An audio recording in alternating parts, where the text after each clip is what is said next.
Mo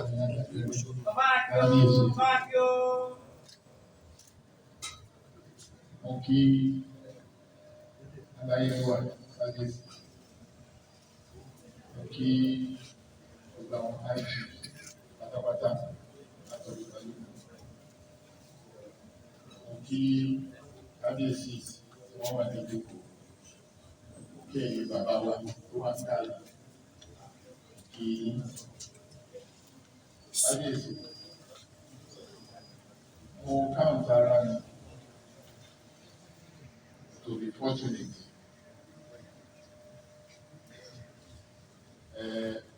Mo rí ara mi gẹ́gẹ́ bí ẹni tí Ọlọ́run ṣe lórí.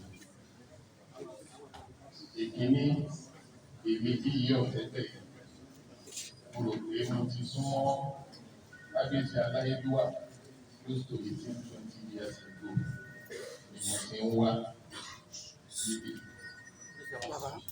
Ìkejì ni pé mo ní àǹfààní ní School of Wisdom, Senator Ìdìkúnlé Amósùn. Wọ́n ní ẹni tó mọ̀nà lèèyàn tẹ̀lé.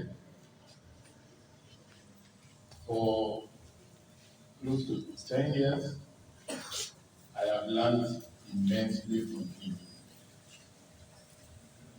Wọ́n jẹ́ èèyàn kan tó jẹ́ pé without fear, nǹkan tó ń bá believe in to be just, wọ́n máa ṣe. Wọ́n jẹ́ akíkanjú. Ọ̀nà wa tó wá fún wọn ní òye àti làákàyè láti mọ ẹ̀tọ́ ìdàgbàsókè ìlú. That is why for the 8 years tí Ọlọ́run gbà wọ́n láyè láti tukọ̀ Ogun State, nǹkan tí Ọlọ́run lò wọ́n láti gbé ṣe gbogbo wa láàrin ní agbára Ọlọ́run á dá wọn sí fún wa.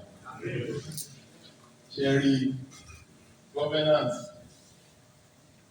ọ̀pọ̀lọpọ̀ ìgbà ni wọ́n máa ń sọ governance lórúkọ, torí tí àwọn nǹkan tí ò yẹ kó ṣẹlẹ̀ ní governance náà bá ti ṣẹlẹ̀, ó máa ń dìré nìkan ni. Pẹ̀lú ní jẹ́ pé láti 2019 trajectory tí state yìí lọ, ìṣe ló dàbí pé ó ń wọnú omi. Gbogbo nǹkan tí ẹ̀yin bàbá wa gbé lé wa lọ́wọ́ as cherished values tó jẹ́ pé àfihàn gbogbo ẹ̀ pátápátá ni wọ́n bàjẹ́. Ìyẹn ló jẹ́ pé in a crisis like we have, oríṣi ọ̀rọ̀ fátì ni.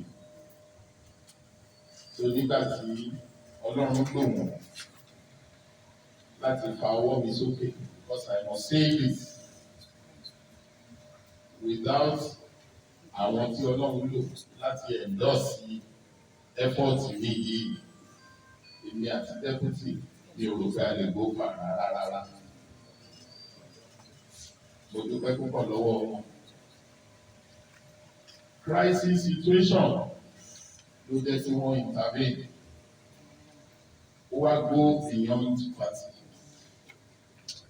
Yàtọ̀ sí wọn, a ní ọ̀pọ̀lọpọ̀ àwọn èèyàn ní APC lénìí tí wọ́n ń support wa.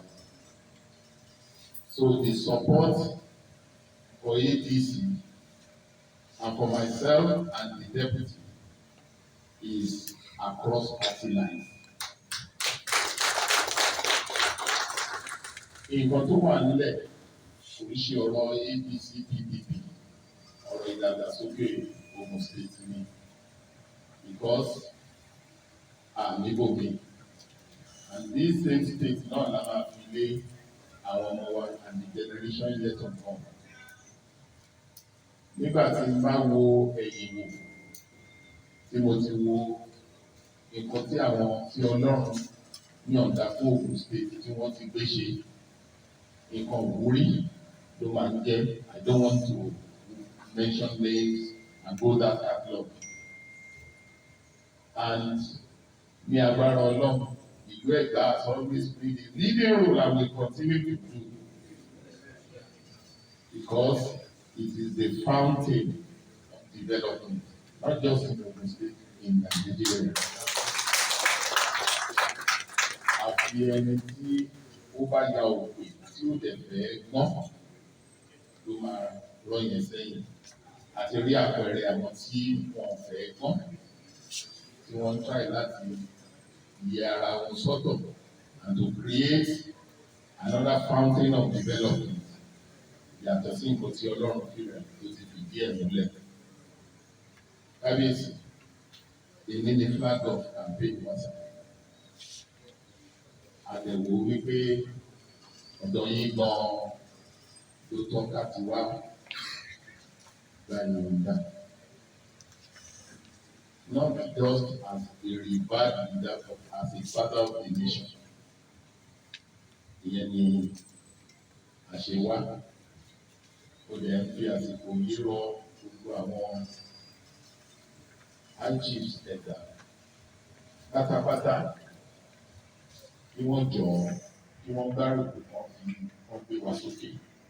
Torí èmi mọ̀ o, in political calculation, ní tí politician máa gbé calculator wo gbogbo central yìí ọ̀ àtẹ̀gbá yìí o ló máa mú gómìnà fún wa. That's why it's very key and strategic. Mo bẹ̀yìn ẹgbẹ́rún tiwa àjọṣe, and I promise wípé the prominence and respect tí ó yẹ fún the Egba am respected. The templates for development and the blueprints orí mo ti láǹfààní láti rí ọ̀kan. Those templates will be respected and those blueprints will be followed. Ọ̀gbẹ́ta yín lójú wípé ìjọba EDC under my leadership ìlú Ẹ̀gbá mọ̀ sí dáadáa. Mo jẹ́ tó fẹ́ fi àsìkò yìí kọ̀mẹ́ǹdì deputy mi tó dé àwọn onígbà Ìjẹ̀bú waterside ni wọ́n ti wá. Wọ́n jẹ́ èèyàn tó bẹ̀rù Ọlọ́run tí iṣẹ́ yìí náà tó yé. Ṣé ló dàbí pé Ọlọ́run ló mú àwọn méjèèjì pọ̀. The kind of partnership tí ẹ máa rí ó máa yàtọ̀ sí èyí tí ọ̀tún ń ṣe tí ẹ̀ ò sì ṣe tí ẹ̀ torí gbogbo nǹkan àjọ ń ṣe pọ̀ ní. And as we work together in unity pẹ̀lú àdúrà yìí bàbá wa in Ogun State, our progress will be anywhere. Ẹ ṣé mo dúpẹ́ púpọ̀.